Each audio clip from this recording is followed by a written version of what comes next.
ఇంతే జీవితం అని ఎవరికాళ్ళు సర్దుకుపోవడం అండి. ఆ పాట మీరు మళ్ళీ పాడతారా సార్? ఎవరైనా వచ్చి మీకు చెప్తే భద్రం బీ కేర్ఫుల్ బ్రదరు.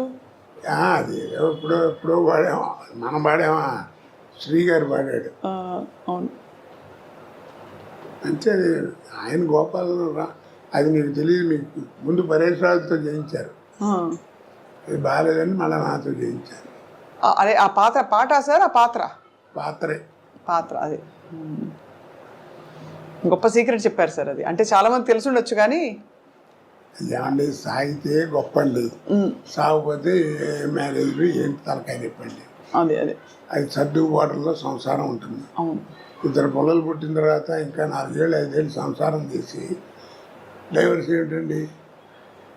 ఆ మాట అంటే ఏంటంటే మా ఇద్దరికి కెమిస్ట్రీ కుదరట్లేదు, ఏదో వేవ్ లెంగ్త్ కుదరట్లేదు. ఏది వేవ్ లెంగ్త్ కుదిరింది? పెళ్ళి ఇన్నాళ్ళు అయితే 5 గదిలో జరిగే సంబంధం ఎవరు చెప్తాడు? కాబట్టి అది ఎవరు చెప్పినా, నీకు డైవర్స్ ఇచ్చే లాయర్ చెప్పినా, నాయన అన్నీ బాగున్నాయి, నేను చేస్తాను, ఎందుకైనా మంది ఒక 6 నెలలు మీరు ఆగి రండి, ఈ లోపల మళ్ళీ ఏమైనా మార్పులు మారుతాయేమో అని చెప్తాడు. ఎవరైనా కలిసి ఉండమంటారని వెళ్ళిపోమని ఎవరు అంటారు కదా? అంతే కదా సార్. ట్యూబ్లోంచి బయటకు వచ్చిన పేస్ట్ని మళ్ళీ ట్యూబ్లోకి పంపించాలనుకోరు, అలాగేనా? పంపగలవా? ట్రై చేసి చేతికి అంటుస్తాం, పని పంపలేవు. అలాగే గడప దాటి వెళ్ళిన సంసారాన్ని కూడా ఎవరైనా లోపలికి తీసుకురాలేదు. అది వాళ్ళిద్దరి మధ్యలో ఉంది. అదే అంతే కదా సార్. నేను అందుకే సంసారం ఉన్నాడు. అమెరికాలో ఒకసారి వెళ్ళినప్పుడు సంసారపక్షంగా ఉంటే బాగుంటుంది అన్న. ఒక ఆవిడ పెద్ద కోపం వచ్చి సంసారపక్షం అని 3 సార్లు అన్నారు. ఇప్పటికీ సంసారపక్షం అంటే ఏమిటంటే అని అడిగింది. ఎన్నాళ్ళు అయిందమ్మా నువ్వు వచ్చాన్న? 28 సంవత్సరాలు అయిందన్నాడు. అంది. సరే బాగానే ఉంది. పెళ్ళి ఎన్ని ఏళ్ళు అయిందన్నాడు? 30 ఏళ్ళు అయింది. ఈ 30 ఏళ్ళలో మీ అమ్మ నాన్న ఎప్పుడన్నా గదిలో కూర్చుని తలుపేసుకుని లోపల కూర్చుంటావు, నువ్వు చూసావా అన్న. నేను చూడలేదు. అదే సంసారం అంటే అన్న. ఏం చెబుతాను దానికి అర్థం? మరి ఆ జ్ఞానం ఉండాలి, అడగకూడదని. అలా తయారైంది. ఇప్పుడు యువతంతా ఎందుకు పాడవుతుంది? 2 నోట్ చేసుకున్నాం. మీ మాస్టర్ చెప్పినా, మా మాస్టర్ చెప్పినా, వాళ్ళ మాస్టర్ చెప్పినా, ఎవరు చెప్పినా రోడ్డుకి వెడం పక్కనే నడవమన్నారు. కుడిపక్క గురించి వాళ్ళ నోటమ్మడి రాలేదు. ఇప్పటికీ రోడ్డు మీద పోలీసు కూడా కీప్ లెఫ్ట్ అంటాడు. అది రైట్ అని మాట రాదు. కుడిపక్క నడవటం కనుక నేర్చుకుంటే, ఎడం పక్క నడవటం నేర్చుకుంటే, కుడిపక్క నడిస్తే ఏంటి అనేది నీకే తెలుసు. ఇది చేయడు సాధన. కీప్ లెఫ్ట్ అంటే అందరూ ఆయన మా తండ్రి అనుకుంటే కరెక్టే అనుకోండి గురుగారు, ఇప్పుడు కుడిపక్క నడిస్తే ఏమవుద్ది అంటాడు. ఏరే చోట మొహం బాగా పడతాడు. కాబట్టి దీన్ని బట్టి అర్థం నీకేంది? సాధన తక్కువ, వాదన ఎక్కువ. సాధన తక్కువ, వాదన ఎక్కువ. అర్థం? 2 మనకి విజ్ఞానం పెరగాలి. మనకి టీవీలు వస్తున్నాయి, ఫోన్లు వస్తున్నాయి, సెల్ ఫోన్లు వస్తున్నాయి, ఇంకా రకరకాల విజ్ఞానం పెరుగుతుంది. కానీ మనకి జ్ఞానం పోగొట్టుకుంటున్నాం. అమ్మ అని పిలవాలనే జ్ఞానం పోయింది. అది తప్పు కదా. మాతృభాష అన్నారు. అరంవాడికి అరం, తెలుగువాడికి తెలుగు, తమిళవాడికి తెలుగు. వాళ్ళ మాతృభాష ఎవరు కాలేదు. తల్లితో సమానం అన్నారు. తల్లి పదం ఎంత గొప్పది. మనకి తెలియకుండానే ఎవరిని నేర్పకుండానే మనకేదైనా అనుకోకుండా దెబ్బతలితే అమ్మ అంటాం. ఎందుకంటాం కదా? అమ్మ ఎంత గొప్పది. తండ్రి ఒక ఏజ్ వచ్చిన తర్వాత వాడు నేర్పేది జ్ఞానం. తల్లి అట్ట కాదు. నువ్వు ఒక ఏజ్ వచ్చేంత వరకు నీకు నేర్పేది ఆల్ ఇంగ్స్ నేర్పేది mother. Talking, drinking, walking, sitting అన్నీ నేర్పేది మదరే, తల్లి. బిడ్డ ఎదుగుదలకి మాతృస్థన్యం ఎంత అవసరమో, బిడ్డ ఎదుగుదలకి మాతృస్థన్యం ఎంత అవసరమో, బిడ్డ మానసిక వికాసానికి మాతృభాష అంత అవసరం. ఇవన్నీ తెలుసుకోవాలి. ఎవరు చెప్తాడు? వాళ్ళ కుర్రాడు చెప్పేవాడు లేడు, వినేవాడు అంతకంటే లేడు.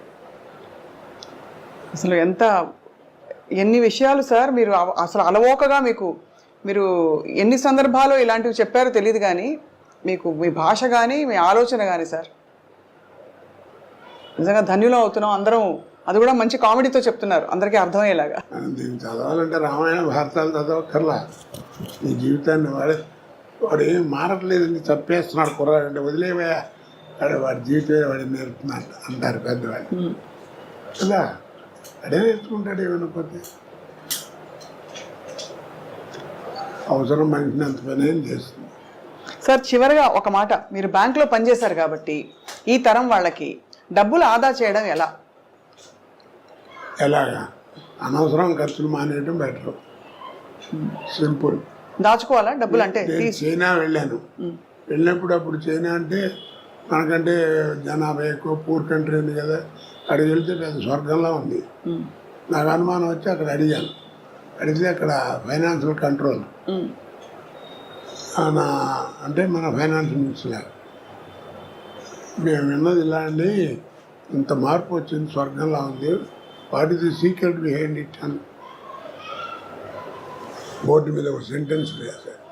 No secret, we live according to our earnings అన్నారు. డ్రైవర్ ఎలా ఉండాలి, డ్రైవర్ వాడే అలా ఉండాలి. అంతేగాని మా ఓనర్ అబ్బాయి వాళ్ళ అబ్బాయి టీవీ చూస్తున్నాడు కాబట్టి నేను కూడా కొనాలంటారు. అని లోన్లు పెట్టడం, ఇన్స్టాల్మెంట్లో కొంటాం, చేసుకుంటే ఎవరు నష్టం, నువ్వే నష్టపోతావు. చాలా గొప్ప మాట సార్, ఇది చాలా అవసరం ఈ తరానికి. అందుకే అంత అంత సూటిగా అడిగాను సార్. మొత్తం మీద సార్ అంత బిజీ నటనా జీవితం నుంచి మీరు రంగస్థలంతో పాటు మీకు రేడియో అనుభవం ఉంది. అన్ని పాత్రలు వేసిన తర్వాత ఇప్పుడు మీకు నటనకి దూరంగా ఉండడం అన్నది కొంత బాధ కలిగిస్తుందా, లేక హాయిగా జీవితం ఇలా బాగుందనిపిస్తుందా? ఇప్పుడు బాధ కదండి, అంటే తోచదు. ఫస్ట్ పాయింట్, రోజు 100-150 మంది మధ్యలో యాక్ట్ చేయడం కదా. ఇప్పుడు ఏంటంటే ఒంటరిగా ఇంటి దగ్గర కూర్చోవడం, నేను మా ఆవిడే లేకపోతే మా కోడలు మా మనవాళ్ళు ఏదైనా కాలేజీ నుంచి వస్తే వాళ్ళతో ఒక 5 నిమిషాలు మాట్లాడటం. పుట్టేప్పుడు అంతా ఇట్లా కూర్చోవడమే కదా. ఇక్కడో ఇంట్లోనో లేకపోతే ఎక్కడో అక్కడ ఆ ఫోటోలు చూసుకుంటే అవి చూసుకుంటే అంతే. ఇక బోర్ కాదు, పిచ్చెక్కిపోతుంది. అవును. అంటే నాకు అప్పుడప్పుడు అనిపిస్తుంది, నేను జీవితంలో 2 బాగా కోల్పోయాను. నాకు మళ్ళీ బిజీ అయిన వాడు ఎవరైనా అంతే. ఒకటి ఏంటంటే ఫ్యామిలీ లైఫ్, పిల్లలు ఆ ఎంజాయ్మెంట్, వాళ్ళని చదివించుకోవడం, చేయటం, వాళ్ళతో తిరగడం, కాస్త షాపింగ్, బట్టలు కొనడం, ఇవన్నీ అలాగన్నీ పోయినాయి. అసలు దూరం అయిపోయాను. 2 జనరల్ నాలెడ్జ్. అవును. ఎంతసేపు ఆ కెమెరా, యాక్షన్ ఇవే తప్ప ప్రపంచం బయట ఏం జరుగుతుందో కూడా తెలియదు. అవన్నీ పికప్ అవ్వాలంటే చాలా కష్టం. సో అలా మీరు మీ స్నేహితుల్ని కూడా బాగా మిస్ అవుతూ ఉంటుంటారు. అంటే సినీ పరిశ్రమలో మీకు బాబు మోహన్ గారు, బ్రహ్మానందం గారు, మీరందరూ బాగా దగ్గర కదా సార్? బాగా క్లోజ్. నాతో అందరూ అలాగే ఉంటారమ్మా. ఎందుకంటే నేను ఎవరితో ఏం కాంట్రవర్సీ లేదు, నాకు పోలేదు, నేను పడతాను. అందరూ అంటారు ఏదో అని, అందరూ కావాలని కూర్చొని కామెడీ చెప్పించుకుంటారు. సినిమాల మీద జోకులు చెప్తామంటే వాళ్ళు చెప్పించుకుంటారు. అందుకనే 40 సంవత్సరాలు బతకగలిగాయి. లేకపోతే కాంట్రవర్సీ అయితే ఇప్పుడు పంపించేవారు. ఏదో ఒకటి గురించి అనడానికి ఏముంది, అనాలంటే బోళ్ళు అనొచ్చు. నిజమే కదా సార్, అంతే. అంటే కానీ మీకు అనే అర్హత కూడా ఉంది ఒకవేళ. ఏదో అర్హత, ఎందుకంటే మీరు మీ స్వానుభవాలే కదా. మీరు 25 ఏళ్ళు రంగస్థల అనుభవం ఉందంటే అది తీసిపారలేని విషయం. ఆ రోజుల్లో మాండలికాలు ఇవన్నీ నేర్చుకోవటం అంటే తమాషానా. టీవీ వస్తుందని ఎవరు అనుకున్నారు కదా. నాటకాలు మొట్టమొదటి అసలు రేడియో లేని మనం లేవు. అవును.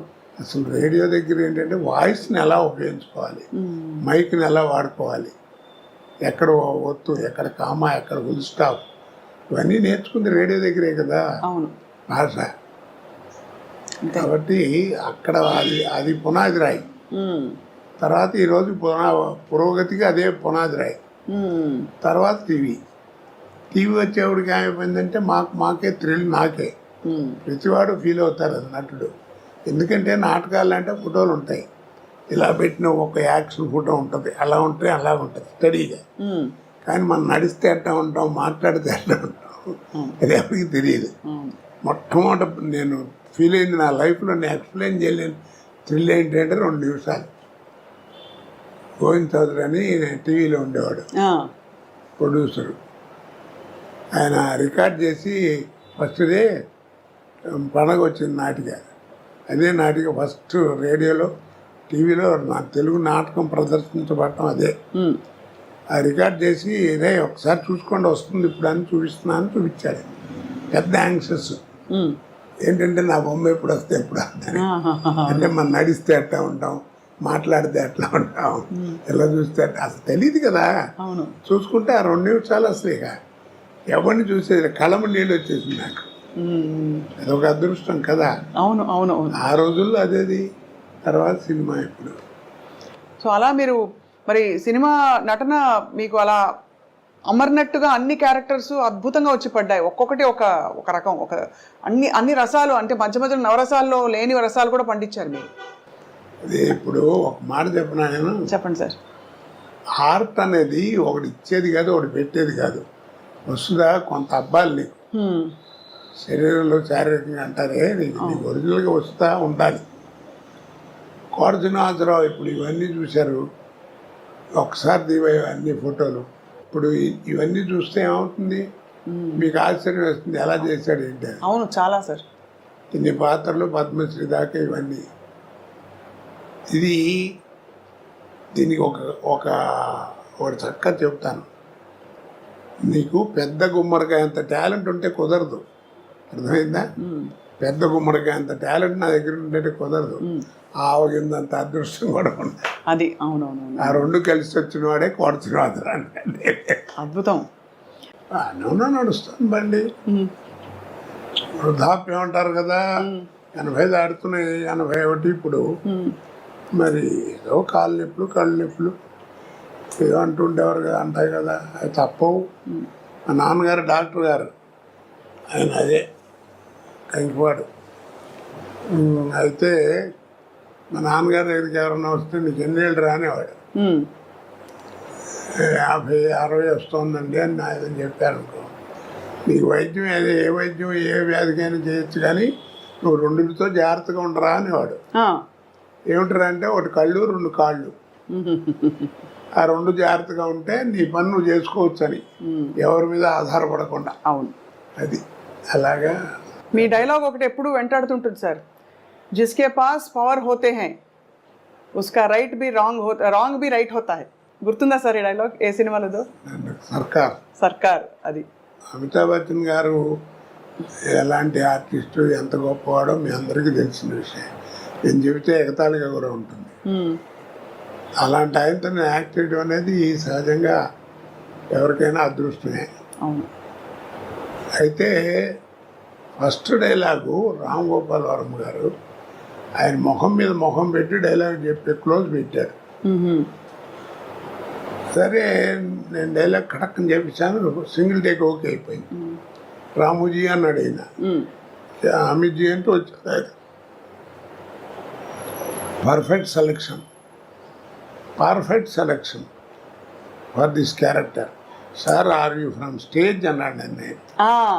అంటేను నేను I acted on the stage for 25 years. Yes that potentiality I'm seeing you అనగానే వాళ్ళ అబ్బాయి కూడా అక్కడ ఉన్నాడు, ఏదో ఫోన్ మాడుతూ పక్కకి. అమీన్ అన్నాడు, అప్ప అని వచ్చాడు. Is mister Srinivasarao from Hyderabad. It is a great privilege to you to act with him అన్నాడు. అది నాకు అప్పుడే సర్టిఫికెట్లో అనిపించింది. అబ్బో, అవును. ఆయనతో మాట అనిపించుకోవడం మాటలు కాదు కదా. అలాగా ఒక ఇది. అలాగే రజనీకాంత్ గారి అందరూ మీ పాత్రల పరంపర ఎవ్వరూ భర్తీ చేయలేకపోయారు సార్. ఇప్పుడు అమితాబ్ బచ్చన్ గారి ప్రస్తావన కూడా ఎందుకు తీసుకొచ్చామంటే, ఈ మధ్య ఆయన కల్కి సినిమాలో చూసాం. అక్కడ కోట శ్రీనివాసరావు గారు ఉంటే బాగుండు అనిపించే విధంగా అంటే మీరు ఒక పాత్రలో ఉంటే బాగుండు అని అయితే అనిపించింది చాలామందికి. ఇప్పుడు ఇంకా యాక్టివ్గా యాక్ట్ చేస్తున్నారా సార్? చేయటం అంటే ఇప్పుడు ఇందా నీళ్ళు ఎక్కువైనాయి, మధ్య బలతం పడిపోయిందమ్మా. టాలెంట్ ఎవరికి అక్కర్లా. ఇప్పుడు హీరో అని అప్పుడంటే ఆ రోజుల్లో టాలెంట్ ఉన్న వాళ్ళే తక్కువగా ఉండేవారు, జాగ్రత్త గట్టిగా పట్టుకుని వాళ్ళే స్థానం పట్టేవారు. ఇప్పుడు ఏమిటంటే హీరో అంటే 40 మంది 50 మంది ఉన్నారు, కమెడియన్స్ ఎంతమంది ఉన్నారో ఎవరికి తెలియదు. అలాగా ఎవరిని చెప్పలేకపోతున్నాం. ఒక పద్ధతి పాడు ఏం కనపట్లా. ఇప్పుడు సినిమా ఎక్కడ లేదు, అంతా సర్కస్. అవును. పేతా సాంగ్స్ కూడా డాన్స్ చేస్తున్నారు. ఇక్కడ సర్కస్ చూడలేక భయపడి మన ఫుడ్ కూడా పోద్దని జమిని సర్కస్ కూడా మూసిచ్చారు. అలా తయారైపోయింది. ఆ క్వాలిటీ అవి పోయినాయి, ఆ కథలు పోయినాయి, అవన్నీ పోయినాయి. అప్పట్లో ఏమిటంటే సినిమా ప్రభావం మనుషుల మీద ఎక్కువ ఉండేది. ఇప్పుడు ఏంటంటే మనుషుల ప్రభావం సినిమా మీద వచ్చింది. అంటే ఏ విధంగా సార్? అంటే కొన్ని ఉదాహరణలు ఇవ్వగలుగుతారా? ఈ మధ్య సినిమాలు ఏమన్నా చూసారా మీరు? ఏవో టీవీలో వచ్చేవి. ఇప్పుడు నేను కనీసం నాతో 100-110 సినిమాలు చేయించుంటారు పొలిటికల్ క్యారెక్టర్లో. మరి ఏది కోట శ్రీనివాసరావు బోర్ కొట్టాడని అనలా. అది ఎక్కడి నుంచి వచ్చింది అంత నాకు ఎక్కడి నుంచి వచ్చింది అబ్జర్వేషన్. ఇప్పుడు టీవీలో మాట్లాడటం, బయట మాట్లాడటం చూస్తున్నాం కదా. ఆ రోజుల్లో అలా ఉండేది కాదు. ఆ రోజుల్లో కైకాల సత్యనారాయణ గారి దాకా వాళ్ళకి ఏంటంటే 5 రకాల సినిమాలే ఉండేవి.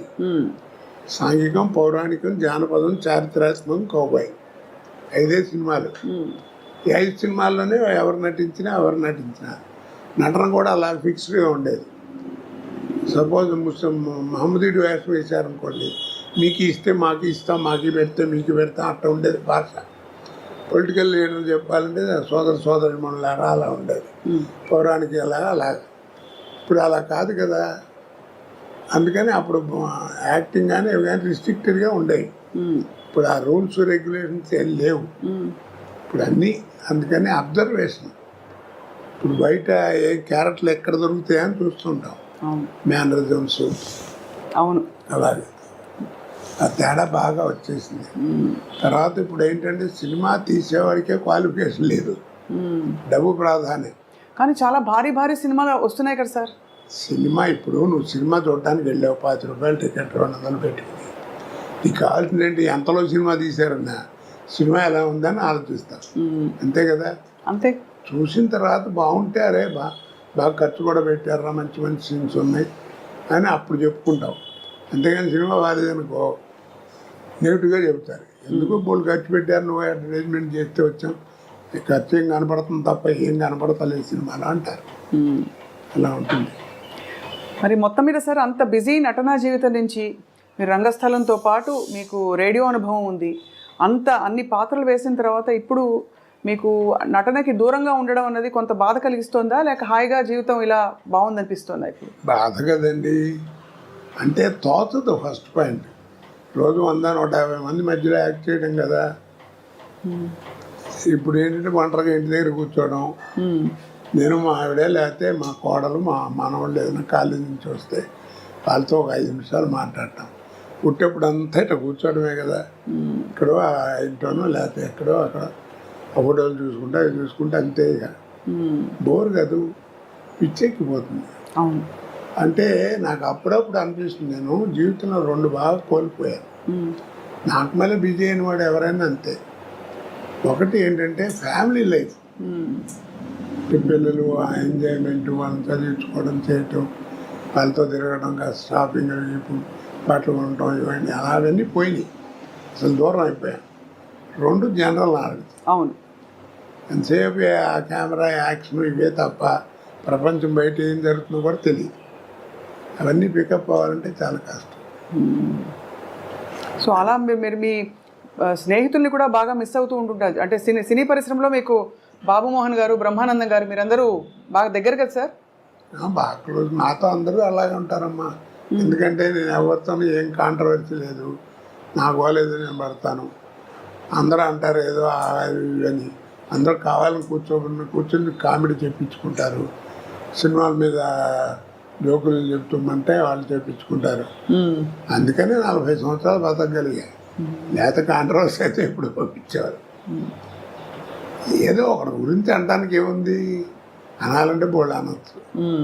నిజమే కదా సార్, అంతే. అంటే కానీ మీకు అనే అర్హత కూడా ఉంది ఒకవేళ, ఏది అర్హత ఎందుకంటే మీరు మీ స్వానుభవాలే కదా, మీరు 25 ఏళ్ళు రంగస్థల అనుభవం ఉందంటే అది తీసిపారలేని విషయం. ఆ రోజుల్లో మాండలికాలు ఇవన్నీ నేర్చుకోవటం అంటే తమాషానా. ఒక టీవీ వస్తుందని ఎవరు అనుకున్నారు కదా. నాటకాలు మొట్టమొదటి అసలు రేడియో లేని మనం లేవు. అవును. అసలు రేడియో దగ్గర ఏంటంటే వాయిస్ని ఎలా ఉపయోగించుకోవాలి, మైక్ని ఎలా వాడుకోవాలి, ఎక్కడ ఒత్తు, ఎక్కడ కామా, ఎక్కడ ఫుల్ స్టాప్, ఇవన్నీ నేర్చుకుంది రేడియో దగ్గరే కదా.